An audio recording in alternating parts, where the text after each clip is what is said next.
നമുക്ക് രേവതിയുടെ സച്ചിയുടെ ഇന്നത്തെ നല്ലൊരു കഥ കേട്ടാലോ? വീഡിയോ ഇഷ്ടപ്പെടുവാണെങ്കിൽ ഒന്ന് ലൈക്ക് ചെയ്ത് ഹൈപ്പ് ചെയ്യാൻ മറക്കരുത്. അതോടൊപ്പം തന്നെ ആദ്യമായി കാണുന്നവരാണെങ്കിൽ സബ്സ്ക്രൈബ് ചെയ്യാനും മറക്കരുത് കേട്ടോ. അങ്ങനെ ഒടുവില് ഓണത്തിനുള്ള ഒരുക്കങ്ങളൊക്കെ നടത്തുവാണ് സച്ചിൻ രേവതി എല്ലാരും ചേർന്നിട്ട്. അത്തപ്പൂക്കളം ഇടാൻ വേണ്ടി പൂക്കളൊക്കെ പറിച്ചുകൊണ്ടിരിക്കുന്ന സമയത്ത് സച്ചി പറഞ്ഞു, നീ എന്ത് കണ്ടോണ്ടിരിക്കുവാണ് സുധി? പൂ പറിക്കാൻ പറഞ്ഞു. പിന്നെ പൈസ കൊടുത്ത് ഇത്തിരി പൂ വാങ്ങിയ പോരെ, ഇത്ര കഷ്ടപ്പെട്ട് പൂ പറിക്കേണ്ട കാര്യം ഉണ്ടായിരുന്നോ? അത് കേട്ടത് സച്ചി പറഞ്ഞു, അച്ഛമ്മ കേൾക്കണ്ടെന്ന് പറഞ്ഞു. അപ്പോഴേക്കും രേവതി പറഞ്ഞു, അതെ, പൈസ കൊടുത്ത് പൂ വാങ്ങിയിട്ടുണ്ടെങ്കിലേ ഈ നമ്മുടെ വീട്ടിലുള്ള പൂവിന്റെ അത്ര സൗന്ദര്യമൊന്നും കാണത്തില്ല എന്ന് പറഞ്ഞു. അത്രയും മണവും കാര്യങ്ങളൊന്നും കാണത്തില്ല. അത് കേട്ടപ്പോ വർഷ പറഞ്ഞു, അതെന്താ ചേച്ചി? അതെ, നമ്മുടെ വീട്ടിലുള്ള പൂവിനെ അതിനൊരു മണ്ണിന്റെ മണം കാണുമെന്ന് പറഞ്ഞു. ഞാനേ കടയിൽ നിന്ന് പൂക്കളൊക്കെ മേടിച്ച് പൂ കിട്ടുന്ന ആളിലെ എനിക്ക് നന്നായിട്ട് അറിയാന്ന് പറഞ്ഞു. പിന്നെ വീട്ടിൽ നിന്നുള്ള പൂക്കളും അതിൽ നിന്ന് അച്ചമ്മയ്ക്ക് നിർബന്ധം ഉണ്ടായിരുന്നല്ലോ എന്ന് പറഞ്ഞു. അങ്ങനെ പൂക്കളൊക്കെ പറിച്ചു. അവസാനം പൂക്കളം ഇടാനായിട്ട് റെഡിയാവണം. രേവതി സച്ചിയും കൂടി പൂക്കളം ഒരുക്കണം. സുതിയാണെങ്കിലോ പൂക്കളൊന്നും ഇടാതെ ഇങ്ങനെ ചുമ്മാ ഓരോ ഗോഷ്ടിയൊക്കെ കാണിച്ചോണ്ടിരിക്കുമ്പോഴത്തേനും ചന്ദ്രമതി പറഞ്ഞു, നീ എന്ത് നോക്കിക്കൊണ്ടിരിക്കോടാ, പൂക്കളം ഇടാന്ന് പറഞ്ഞു. അമ്മേ, എനിക്കിന്നും അത്ര വാശമുള്ള പരിപാടിയല്ലെന്ന് പറഞ്ഞു. സച്ചി പറഞ്ഞു, അവന് തിന്നാനാണെങ്കിൽ അറിയാം, അല്ലാതെ വേറൊന്നും അറിയില്ല എന്ന് പറഞ്ഞു. അത് കേട്ടപ്പത്തേനും ശ്രീകാന്ത് ചിരിച്ചു. എടാ ശ്രീകാന്തെ, നീ പെട്ടെന്ന് ഇടാന്ന് പറഞ്ഞു. അത് കേട്ട് കഴിഞ്ഞപ്പോഴത്തേനും ശ്രീകാന്ത് സുധിയോട് പറഞ്ഞു, സുധിയേണ്ണ അവിടെ നിന്ന് അടങ്ങിയിരുന്നാ മതി, എന്നെ പഠിപ്പിക്കാൻ വന്നിരിക്കുന്നു. അങ്ങനെ പൂക്കളൊക്കെ ഇട്ടതിന് ശേഷം സദ്യക്ക് ഒരുക്കങ്ങൾ നടത്തണം. അപ്പൊ എല്ലാരും കൂടെ അടുക്കളയിലേക്ക് കയറി. അച്ഛമ്മ, ചന്ദ്രമതി എല്ലാരും കൂടെ ചേർന്നിട്ട് സന്തോഷമായിട്ടാണ് അങ്ങനെ ആഹാരമൊക്കെ പാചകം ചെയ്യുന്നത്. പണി ചെയ്യാത്ത ശ്രീകാന്തിനെ കൊണ്ടുപോലും പണി ചെയ്യാത്ത സുധിയെ കൊണ്ടുപോലും അച്ഛമ്മ പണിയൊക്കെ ചെയ്യുന്നുണ്ട്. സുധിക്ക് ഒഴിഞ്ഞു മാറാനായിട്ട് പറ്റുന്നുണ്ടായിരുന്നില്ല. സന്തോഷമുള്ളൊരു ദിവസം തന്നെയായിരുന്നു. ഇടയ്ക്ക് വർഷയോട് രേവതി ചോദിച്ചു, എങ്ങനെയുണ്ട് വർഷേ, ഇഷ്ടപ്പെട്ടോ? വീട്ടിലാണ് ഇങ്ങനെയൊന്നും ഇല്ലാന്നേ. വീട്ടിലാണെങ്കിലോ ഇങ്ങനത്തെ ആഘോഷങ്ങളും കാര്യങ്ങളൊന്നും കാണത്തില്ല. ഞങ്ങൾ തന്നെ പുറത്തുനിന്ന് വല്ല സദ്യയൊക്കെ വാങ്ങിക്കും, അങ്ങനെയൊക്കെയാന്ന് പറഞ്ഞു. ഇതെനിക്കെല്ലാം ഭയങ്കര ഇഷ്ടപ്പെട്ടെന്ന് പറഞ്ഞു. അങ്ങനെ ആഹാരമൊക്കെ ഉണ്ടാക്കി വെച്ചിട്ട് എല്ലാവരും കൂടെ കളിക്കിറങ്ങുവാണ്. അപ്പം കസാരകളി ഉണ്ടായിരുന്നു, സുന്ദരിക്ക് പൊട്ടുകുത്ത്, അങ്ങനെ എല്ലാം കുറെ മത്സരങ്ങളും കാര്യങ്ങളൊക്കെ ഉണ്ടായിരുന്നു. അവരൊക്കെ ഇങ്ങനെ മാറി മാറി ജയിക്കുന്നൊക്കെ ഉണ്ട്. അങ്ങനെ അതെല്ലാം കഴിഞ്ഞ് കഴിഞ്ഞപ്പത്തിന് അച്ഛൻ പറഞ്ഞു, ഇന്ന് നമുക്കൊരു വിശിഷ്ട അതിഥി ഉണ്ടെന്ന് പറഞ്ഞു. അത് കേട്ട് കഴിഞ്ഞപ്പോ എല്ലാവരും അന്താളിപ്പോടുകൂടി നോക്കി. വിശിഷ്ട അതിഥിയെ സ്വീകരിക്കാനായിട്ട് തയ്യാറായിക്കോളാൻ പറയണം. അതാരായിരിക്കും പോലും അതിഥി? ആർക്കൊന്നും മനസ്സിലായില്ല. സച്ചി ഒരു പൂച്ചണ്ടൊക്കെ പിടിച്ചോണ്ട് നിൽക്കുവാണ് വിശിഷ്ട അതിഥിക്ക് കൊടുക്കാൻ വേണ്ടിയിട്ട്. ഇത്തിരി സമയം കഴിഞ്ഞു കഴിഞ്ഞിട്ടും ഗസ്റ്റ് വന്നില്ല. അപ്പോഴേക്കും വർഷ വെച്ചു, ആരാ അച്ഛമ്മ വിശിഷ്ട അതിഥി? അതൊക്കെ വരുമ്പം കണ്ടോളാൻ പറഞ്ഞു. അങ്ങനെ കുറച്ച് കഴിഞ്ഞപ്പത്തിന് ഒരു കാറ് വന്നിരുന്നു. കാറിനകത്ത് പ്രായമായ ഒരു സ്ത്രീ ഇറങ്ങുവാണ്. അവരെ കണ്ടു കഴിഞ്ഞപ്പത്തേനും സച്ചിയുടെ ശ്രീകാന്തിന്റെ ഒക്കെ ചുണ്ടില് ടീച്ചറമ്മാന്ന് വന്നു. അപ്പൊ സച്ചിയൊക്കെ പഠിപ്പിച്ച ടീച്ചറാണത്. അങ്ങനെ ടീച്ചർ അങ്ങോട്ട് കയറി വന്നു കഴിഞ്ഞപ്പത്തേനും ചന്ദ്രമതി പറഞ്ഞു, ആളെ മനസ്സിലായോ? സച്ചി പെട്ടെന്ന് പോയി പൂച്ചണ്ടൊക്കെ കൊടുത്തു, ടീച്ചറമ്മാന്നും പറഞ്ഞോണ്ട്. അപ്പൊ നീ എന്നെ മറന്നിട്ടില്ലല്ലേടാ സച്ചിന്ന് ചോദിച്ചു. എനിക്ക് അങ്ങനെ മറക്കാൻ പറ്റുമോ ടീച്ചറമ്മയെന്ന് ചോദിച്ചു.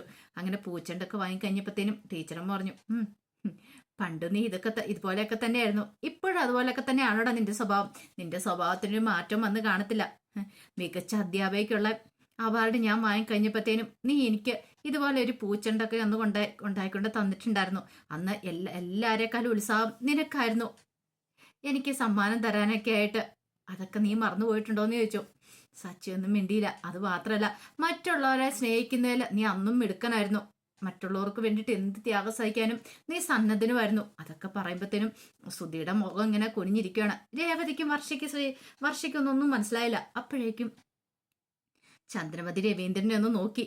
ആ സമയത്ത് ടീച്ചറമ്മ പറഞ്ഞു, നിനക്കറിയാവോ, പണ്ട് സ്കൂളിൽ പഠിച്ചുകൊണ്ടിരിക്കുന്ന സമയത്ത് ഒരു ദിവസം നല്ല മഴയായിരുന്നു. ആ മഴയുടെ സമയത്ത് രണ്ട് കുട്ടികൾ സ്കൂളിൽ നിന്ന് വീട്ടിലേക്ക് പോകാനായിട്ട് കുടയില്ലാതെ ഇങ്ങനെ നിൽക്കുകയാണ്. എന്ത് ചെയ്യുമെന്ന് ഓർത്തോണ്ട്, നിന്റെ കയ്യിലാണ് കുടയുണ്ട്, നീ അവർക്ക് നിന്റെ കുട കൊടുത്തു. എന്നിട്ടോ നീ വീട്ടിലേക്ക് ഒരു ഓട്ടമായിരുന്നു.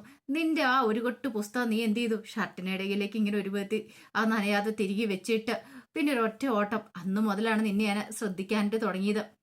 പിന്നെ ഒരു ദിവസം സ്കൂളിലാണെങ്കിലോ ഒരു കുട്ടിയുണ്ട്, അവനാകപ്പാട് ഒരു ഷർട്ടേ ഉണ്ടായിരുന്നുള്ളൂ. അത് കീറിയതൊക്കെ ആയിരുന്നു. അതും തുന്നിയിട്ടോണ്ടാ വന്നോണ്ടിരുന്നേ. ഒരു ദിവസം നീ പുതിയ ഷർട്ട് ഇട്ടോണ്ട് വന്നു. അന്ന് ഞങ്ങളെല്ലാം നിന്നോട് ചോദിക്കുകയും ചെയ്തു, പുതിയ ഷർട്ടൊക്കെ ആണല്ലോ എന്ന്. പിറ്റേ ദിവസം ആ ഷർട്ട് ഇട്ടോണ്ട് വന്ന ആ കുട്ടിയായിരുന്നു.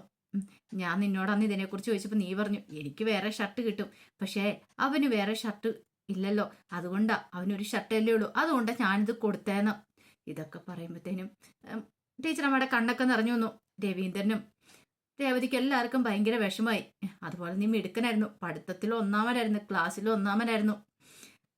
അങ്ങനെ ഇരിക്കുമ്പോഴല്ലേ ആ പ്രശ്നങ്ങളൊക്കെ ഉണ്ടായത്. പക്ഷെ ആരൊക്കെ നിന്നെ അവിശ്വസിച്ചാലും എനിക്ക് അങ്ങനെ നിന്നെ അവിശ്വസിക്കാൻ പറ്റുമായിരുന്നില്ല. അന്ന് നിന്നോടൊപ്പം ഞാൻ നിന്നത്. അപ്പോഴേക്കും ടീച്ചറമ്മയുടെ കണ്ണ് നിറഞ്ഞു വന്നു. സച്ചിക്കും വല്ലാത്തൊരു ബുദ്ധിമുട്ടായി. സുധയുടെ മുഖമൊക്കെ ഇങ്ങനെ നിൽക്കുകയാണ്. രേവതിക്ക് ഇങ്ങനെ വർഷയൊക്കെ നോക്കുമ്പോഴത്തേനും ടീച്ചറമ്മ പറഞ്ഞു, അന്ന് എല്ലാവരും നിന്നെ ഒറ്റപ്പെടുത്തി നിർത്തുന്ന സമയത്ത് നിന്നെ ഞാൻ വീട്ടിലേക്ക് വിളിച്ചോണ്ട് പോയി. വീട്ടിലേക്ക് വിളിച്ചോണ്ട് പോയിട്ട് നിനക്ക് ഞാൻ ചോറ് ആഹാരമൊക്കെ തന്നു. അപ്പോഴേക്കും സച്ചി പറഞ്ഞു, എനിക്കത് മറക്കാൻ പറ്റില്ല.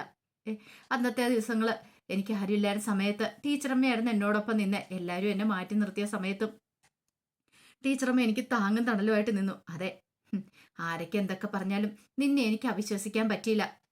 കാരണം അങ്ങനത്തെ ഒരു സംഭവം നിന്റെ സ്വഭാവം വെച്ച് നീ ഒരിക്കലും ചെയ്യില്ല എന്ന് എനിക്കറിയാം. നിന്റെ സ്വഭാവം അതും കൂടെ ഒരിക്കലും ചേരുന്നൊരു കാര്യമല്ല.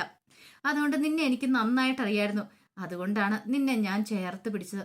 അപ്പോഴേക്കും രേവതി ഇങ്ങനെ സച്ചിയെ തന്നെ നോക്കുകയാണ്. സച്ചി ഇപ്പൊ കരയുന്ന മട്ട് നിൽക്കുകയാണ്. അതുപോലെ തന്നെ രവീന്ദ്രനും ഒക്കെ വല്ലാത്തൊരു ബുദ്ധിമുട്ടായി. രവീന്ദ്രൻ പെട്ടെന്ന് പറഞ്ഞു, പിന്നെ ടീച്ചറെ, ടീച്ചർ ഡൽഹിയിലാന്ന് കേട്ടല്ലോ. ആ, ഞാൻ ഡൽഹിയിലായിരുന്നു. ഇവനെ കാണാൻ വേണ്ടി മാത്രം ഞാൻ ഇവിടേക്ക് വന്ന് മക്കളോടൊപ്പം ആയിരുന്നു. ഈ ഓണത്തിന് ഇവനോടൊപ്പം കൂറണമെന്ന് എനിക്ക് ആഗ്രഹം ഉണ്ടായിരുന്നു. എടാ മോനെ, നിനക്കായിട്ട് ഞാനൊരു സമ്മാനം കൊടുത്തിട്ടുണ്ട് എന്ന് പറഞ്ഞു. അങ്ങനെ ഒരു സമ്മാനം എടുത്തു കൊടുക്കണം. ഇതെന്താ ടീച്ചറമ്മേ? അതെ, പണ്ട് നീ വീട്ടിൽ മറന്നു വെച്ചിട്ട് ഒരു ബുക്കായിരുന്നു. അത് ഞാൻ സൂക്ഷിച്ചു കൊണ്ടായിരുന്നു. എനിക്ക് സമ്മാനമായിട്ട് ഇതേ തരാൻ പറ്റുള്ളൂ എന്ന് പറഞ്ഞു. നിനക്ക് ഇതാണ് ഏറ്റവും വിലപ്പെട്ട സമ്മാനമായിട്ട് ഞാൻ കരുതുന്നതെന്ന് പറഞ്ഞു. കാരണം നിന്നെ അത്രയധികം ഞാൻ സ്നേഹിക്കുന്നുണ്ടായിരുന്നു. ശരിക്കും ഞാൻ പലപ്പോഴും ഓർത്തിട്ടുണ്ട്, നീ എനിക്ക് മകനായിട്ട് പിറന്നിട്ടില്ലോ എന്ന്. ഇത്ര സ്നേഹമുള്ളൊരു കുട്ടിയെ മറ്റുള്ളവരെ സഹായിക്കാനും അതുപോലെ തന്നെ എല്ലാ കാര്യത്തിലും നീ മിടുക്കനായിരുന്നു. ആ സംഭവം ഉണ്ടാകുന്നോടം വരെ. പെട്ടെന്ന് ടീച്ചറമ്മയുടെ മുഖമൊക്കെ അങ്ങോട്ട് മാറി. വല്ലാതെ ആയിപ്പോയി.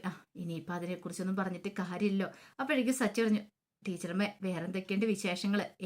എന്ത് വിശേഷങ്ങളാടാ? എനിക്ക് നിന്നെ കാണാനും നിന്നോടൊപ്പം അല്പസമയം ഇരിക്കാനും ചെലവഴിക്കാനും ഒക്കെ വേണ്ടിയിട്ടാ ഞാൻ ഇങ്ങോട്ടേക്ക് വന്നേന്ന് പറഞ്ഞു. ആ സമയം രവീന്ദ്രൻ പറഞ്ഞു, അല്ല ടീച്ചറെ, ഇതേ ഇവിടെ ഒരാൾ സമ്മാനം മേടിക്കാണ്ട് നിൽക്കുന്നുണ്ടെന്ന് പറഞ്ഞു. അതാരാ? വർഷ.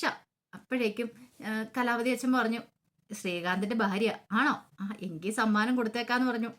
അങ്ങനെ വർഷയ്ക്ക് സമ്മാനം കൊടുത്തു. കാരണം ഓണക്കളികളൊക്കെ വർഷയ്ക്ക് സമ്മാനം കിട്ടിയിട്ടുണ്ടായിരുന്നു. അങ്ങനെ വർഷയ്ക്ക് സമ്മാനം കൊടുത്തു. സമ്മാനം എല്ലാം കൊടുത്തു കഴിഞ്ഞപ്പോഴത്തേനും രേവതിയെ ചൂണ്ടിക്കാണിച്ചുകൊണ്ട് കലാവതീശൻ പറഞ്ഞു, ഇതെന്റെ സച്ചിയുടെ ഭാര്യ. രേവതി മോള് എന്താണെങ്കിലും സച്ചിക്കാണെങ്കിൽ ഒരു ഭാര്യയെ തന്നെയാണല്ലോ കിട്ടിയിരിക്കുന്നത്. അതുകൊണ്ട് എനിക്ക് സന്തോഷമുണ്ടെന്ന് പറഞ്ഞു. അങ്ങനെ എല്ലാവരും കൂടെ ആഹാരം കഴിക്കാനായിട്ട് ഇരിക്കുകയാണ്.